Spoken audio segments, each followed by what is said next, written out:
पतंजलि अष्टांग योग सिद्ध ब्रह्म ऋषि श्री देवराह बाबा सरकार की दया सब पर बरसती थी।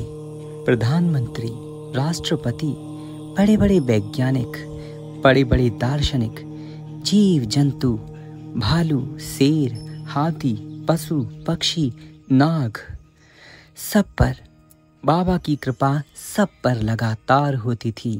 बाबा जब भी जहाँ भी जाते वहाँ के आसपास के सभी प्राणी बाबा की कृपा, उनका प्रेम पाने के लिए, उनके दर्शन करने के लिए उनके मचान के पास आते थे। चाहे बात बड़े बड़े सिद्धों की क्यों ना हो, बाबा के पास बड़े बड़े सिद्ध भी आते थे, क्योंकि बाबा करुणावतार हैं। सब पर कृपा लुटाने वाले, सबको अपनी आत्मा का सा ही प्यार करने वाले बाबा सब पर दया करते थे और प्राणी मात्र पर कल्याण करना ही उनकी दिनचर्या थी। श्री देवराह बाबा सरकार कहते, बच्चा, जब भगवान अवतार लेते हैं और ऐश्वर्य रूप में आते हैं तो वे राजा बनते हैं और प्रजा की रक्षा करते हैं, लेकिन वही भगवान जब संत बनकर आते हैं तो खुद तप करते हैं और प्राणी मात्र पर दया लुटाते हैं। ठीक यही बात भगवान श्री कृष्ण जी ने महाराज मुचकुंद से कही थी। जब मुचकुंद द्वारा उन्होंने कालियवन को भस्म करवा दिया था, भगवान श्री कृष्ण जी ने कहा, हे मुचकुंद, धरती में सारे रजकण को कोई चाहे भले गिन ले, बारिश की बूंदों को चाहे कोई भले गिन ले, गंगा जी की बूंदों को कोई भले गिन ले, परंतु मेरे अवतारों को कोई नहीं गिन सकता, ना ही कोई जान सकता। ये 10 अवतार और 24 अवतारों की अवधारणा तो भक्तों की सरलता के लिए कर दी गई है। वास्तव में भगवान श्री कृष्ण ही गीता में कहते हैं, हे अर्जुन, अभी के सारे प्राणियों को और जो पहले जन्म ले चुके हैं या भविष्य में जन्म लेने वाले हैं, मैं सब प्राणियों को जानता हूँ, परंतु मुझको कोई भी प्राणी नहीं जानता, क्योंकि मैं सबका आदि हूँ। लेकिन भक्ति और प्रेम से वे विराट भगवान भी जानने में आ जाते हैं। श्री देवराह बाबा सरकार के दर्शन करने अक्सर बहुत सारे सिद्ध संत आते थे। इसी क्रम में श्री नीम करौली बाबा भी बाबा के पास उनके दर्शन, उनसे भेंट करने के लिए अपने शिष्यों के साथ आते थे। बाबा से काफी देर तक कई प्रसंगों पर उनकी बात होती थी। एक बार नीम करौली बाबा जी अपने 30-32 भक्तों के साथ श्री देवराह बाबा सरकार के दर्शन में आए। बाबा ने एक टोकरी से ही सबको प्रसाद दिया। बाबा के मचान पर कोई प्रसाद नहीं होता था, परंतु बाबा की इच्छा से उसी मचान से हजारों लोगों को प्रसाद कैसे बंट जाता था, ये कोई समझ नहीं पाया।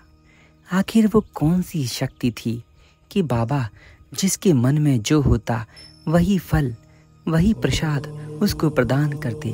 नीम करौली बाबा बोले, बाबा और प्रसाद चाहिए। बाबा बोले, बच्चा, मैं जानता हूँ तुम्हें और प्रसाद चाहिए। अच्छा बच्चा, लो। बाबा ने एक टोकरी फल की उठाई और उस एक टोकरी से ही नीचे ढेरों प्रसाद वितरित करवा दिया। इतना प्रसाद कि नीम करौली बाबा ये लीला देखकर बोले, बस बस बाबा, ये तो बहुत हो गया। बाबा हंस गए और बोले, बच्चा, प्रसाद जितना मिले लेना चाहिए, क्योंकि जिससे प्रसाद लेते हैं उसकी स्मृति बनी रहती है और प्रसाद प्रभु की कृपा ही होती है। इसीलिए प्रसाद लेते समय मना नहीं करना चाहिए। जो भी मिले स्वेच्छा से, प्रेम पूर्वक, श्रद्धा के साथ लेना चाहिए। बाबा के साथ उनकी बहुत सारी बातें होती थीं।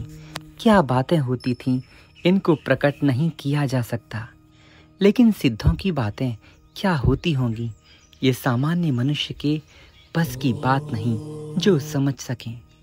हम तो इतना ही जान सकते हैं कि श्री देवरा बाबा सरकार सब पर बिना किसी भेदभाव के, बिना राग और द्वेष के बहुत दया करते थे। उनकी दया किसी से बची नहीं रही।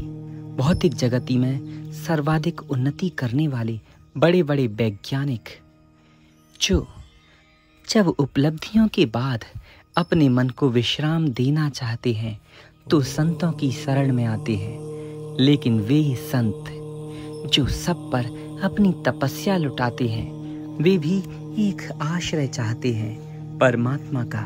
श्री देवरा बाबा सरकार परमात्मा ही थे, जिनके पास सभी लोग, सभी संत, सभी सिद्ध समान रूप से आते थे। कोई प्रकट होकर तो कोई अदृश्य होकर भी आता था। हिमालय से बहुत सारे संत बाबा के पास उनके दर्शन करने जलमार्ग से गायब होकर आते। रात के समय श्री बड़े महाराज जी बताते हैं कि रात के समय श्री देवरा बाबा सरकार से मिलने हिमालय के दिव्य संत आकाश मार्ग से उड़कर आते, जिन्हें सामान्य प्राणी देख कर डर जाएगा। ऐसे दिव्य संत भी बाबा के पास आते थे। दर्शनों के क्रम में महाअवतार बाबा जी भी बाबा के पास आए हैं। श्री बड़े महाराज जी ने कहा कि एक बार एक योगी प्रकाश से भी अधिक तीव्र गति से बाबा के पास आया। वे बाबा की सेवा में मचान के नीचे थे, जब तक भागकर वे ऊपर पहुंचे। झोपड़ी में झांक कर देखा, वहां बाबा थे। बाबा ने कहा, क्या हुआ बच्चा? महाराज जी बोले, सरकार यहाँ कोई योगी आया था। बाबा बोले, बच्चा वो तो चला गया, अब तक तो वो हिमालय पहुंच गया होगा। श्री बड़े महाराज जी देखकर चौंक गए और अचंभित भी हुए। भला कोई सेकंडों में ही हिमालय कैसे पहुंच सकता है? श्री बाबा बोले, बच्चा योग की महिमा बहुत है, तुम्हारा विज्ञान अभी बच्चा है, बच्चा। इसीलिए आजकल जो वैज्ञानिकों ने उपलब्धि की है और जो होगी सब योग के एक अंश में ही समा जाएगी। योगी एक सृष्टि को भी रच सकता है, उसका संकल्प भगवान का ही संकल्प होता है। इसीलिए आप जो भी कर रहे हैं प्लीज भगवान को भूलिए नहीं, क्योंकि श्री देवरा बाबा सरकार जो योगियों के भी महायोगी हैं, वे स्वयं यही बात कहते थे, बच्चा तुम्हें शांति परमात्मा के चरणों में ही मिलेगी। निरंतर उनका स्मरण करते रहो, सदा सर्वदा प्रेम से जपते रहो। श्री राम जय राम, जय जय राम।